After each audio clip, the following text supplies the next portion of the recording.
बुजुर्गों के लिए कवि कह रहे हैं कि मन में सेवा का भाव आ जाए, और हम जैसे युवान भाइयों के लिए कह रहे हैं गुरु पिता और माता इनकी सेवा जितना तुझसे बन पड़े, जितना तू सक्षम है उतनी कर, और तुझे मोक्ष की प्राप्त हो जाएगी। तुझे कुछ भी करने की आवश्यकता नहीं है। और ये सब आएगा कब? जब हमारे जीवन में भक्ति होगी। क्योंकि भैया भगवान सब दे देते हैं, धन दे देंगे, मान दे देंगे, प्रतिष्ठा दे देंगे, परंतु एक चीज नहीं देंगे जिसका नाम है भक्ति। भगवान कहते हैं ये सबसे कठिन काम है। क्यों? क्योंकि पैसा एक बार दे करके छुट्टी किया तुमको, एक बार जो आपने मन में कामना किया वो दे करके छुट्टी किया, लेकिन आपने यदि भक्ति मांग ली तब भगवान फंस जाते हैं। क्योंकि फिर आपका जीवन फिर उनके हवाले हो जाता है। जो प्रसन्न प्रभु मोह पर, भक्त कह रहा है बाबा नाथ दीन पर ने, क्या दो? निज पद भगति दे प्रभु पुनि सरवर दे। निज पद भगति, अपने चरणों की भक्ति दीजिए। आज यही नहीं चाहिए। अच्छा, ये भक्ति आएगी कैसे? देखिए, हर किसी के पीछे विज्ञान है, और मैं जो भी चर्चा करूंगा व्यवहारिक चर्चा करूंगा। अब एक बहुत बड़ा आज सत्संग से दूरी का कारण है जिसका नाम है आहार की अशुद्धता। आज घरों में, समाज में जो आहार शुद्ध नहीं रह गया, ये बहुत बड़ा कारण, वैज्ञानिक कारण है कि हमारे मन में स्थिरता नहीं है।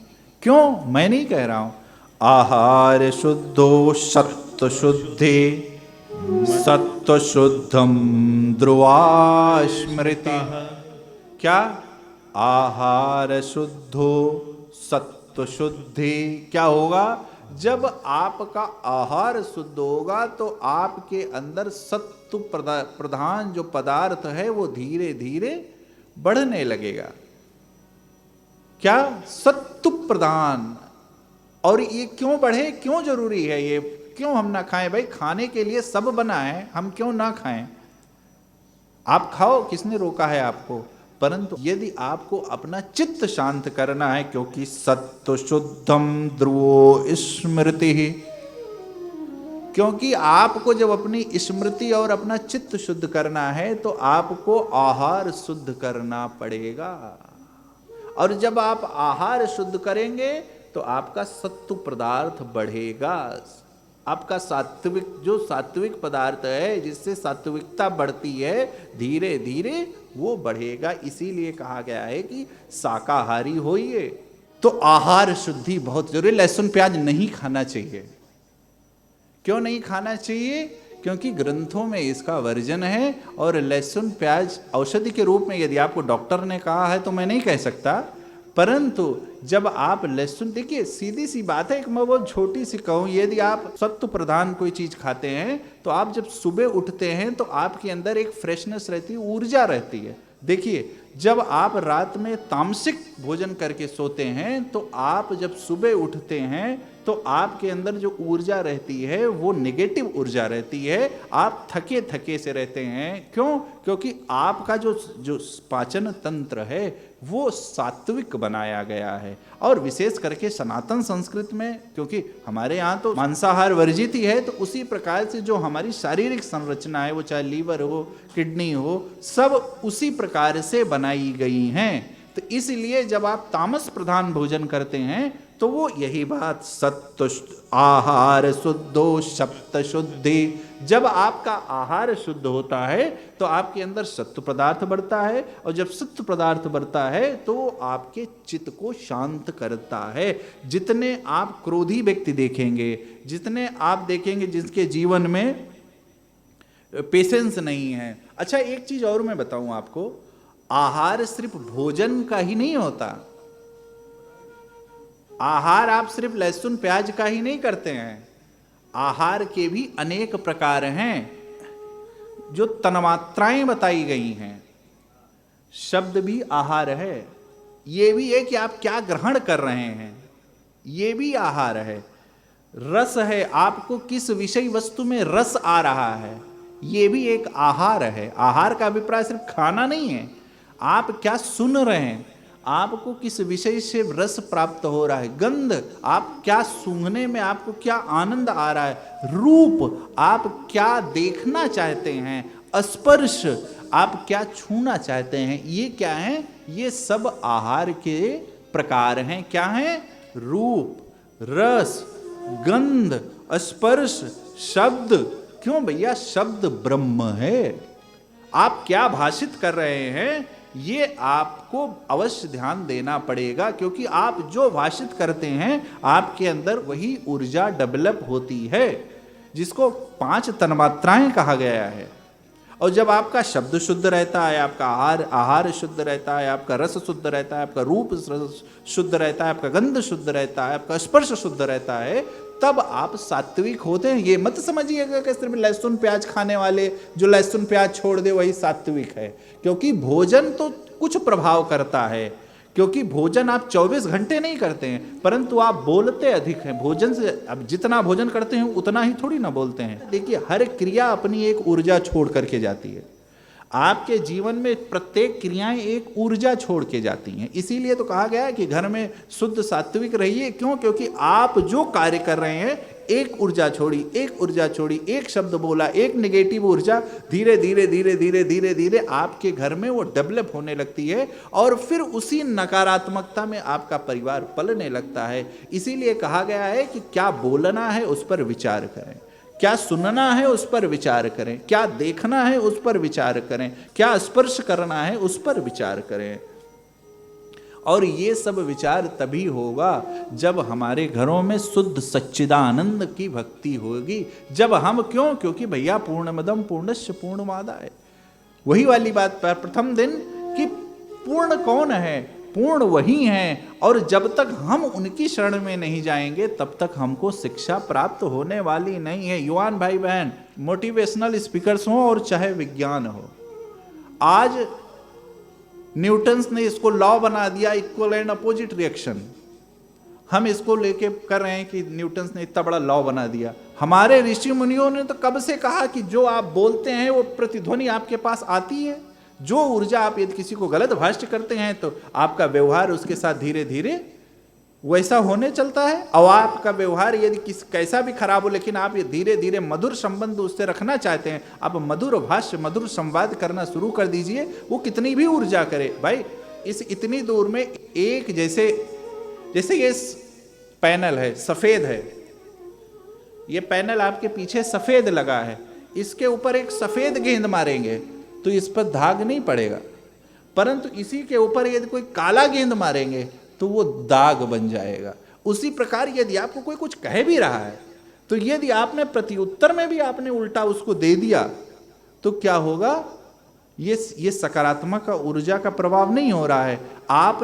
उसने तो नकारात्मकता दी, परंतु आपने भी नकारात्मकता दे दी तो वो डबल हो गई। लेकिन यदि उसने नकारात्मकता दी और आपने इधर से सकारात्मक का प्रभाव कराया तो क्या हो गया, सकारात्मक माइनस नकारात्मक इज इक्वल टू बराबर हो गया।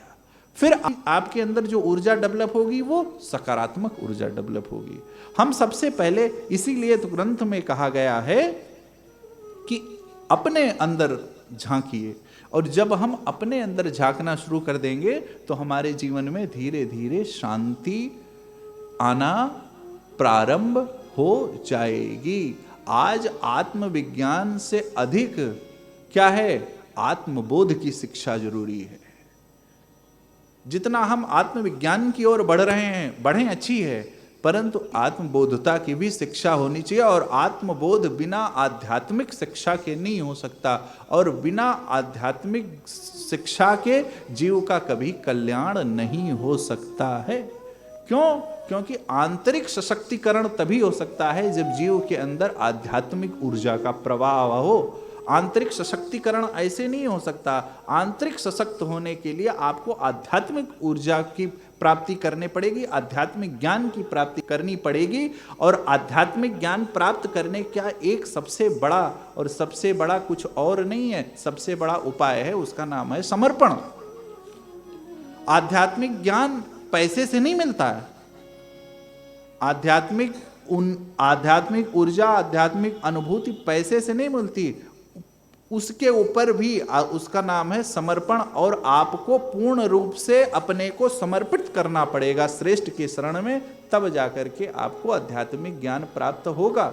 अब आप कहेंगे कल तो आपने महाराज जी कहा स्वाध्याय जरूरी है, तो समर्पण गुरु क्यों?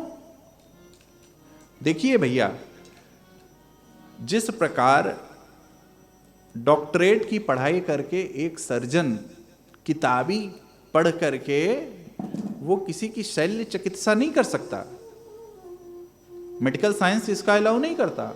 आपको कुछ समय, कुछ क्षण किसी एक्सपीरियंस डॉक्टर के साथ बैठ करके प्रैक्टिस लेनी पड़ेगी, उसके अनुभव आपको प्राप्त करना पड़ेगा। क्यों? क्योंकि कुछ व्यवहारिक अनुभव होते हैं जो आपको शास्त्र ज्ञान में नहीं हो सकते। आप जीव हैं, कर्म में व्यस्त रहते हैं, इसीलिए कथा करानी चाहिए कि जब कोई श्रेष्ठ वक्ता आता है तो क्योंकि हम स्वाभाविक है, हम नहीं पढ़ सकते, तो क्या होगा, वो रामचरितमानस के कुछ ऐसे व्यवहारिक आपको साधन बता देगा जिसके माध्यम से आपको आपके जो व्यवहारिक जीवन है वो उसमें आपको उपयोगी होता रहेगा। इसीलिए कथा करानी चाहिए, इसीलिए श्रेष्ठ के संग में और एक दिन नहीं निरंतर जाते रहना चाहिए।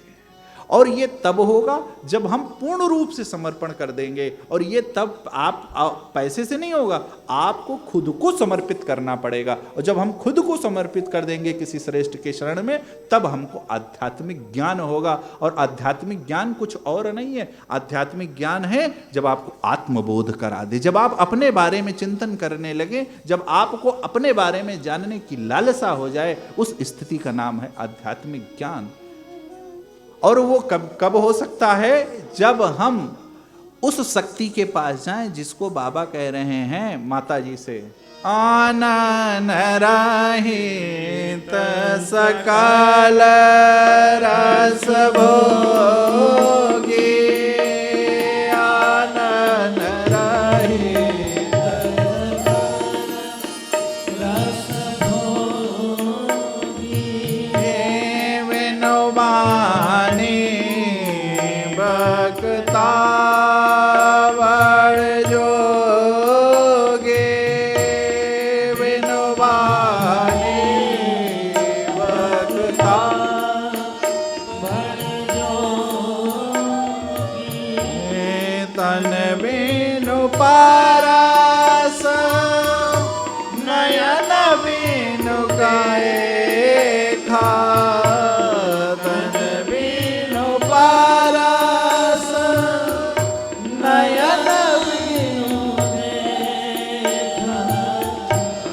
ग्रही ध्यान बिनु भासन से, ग्रही ध्यान बिनु भासन से, ज्ञान बिनु भासन से,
जब तक हम उस पूर्ण की शरण में नहीं जाएंगे तब तक हमको आनंद की अनुभूति नहीं हो सकती, और वो पूर्ण कभी भी हमको अकर्मण्य होने के लिए कहता ही नहीं। क्यों?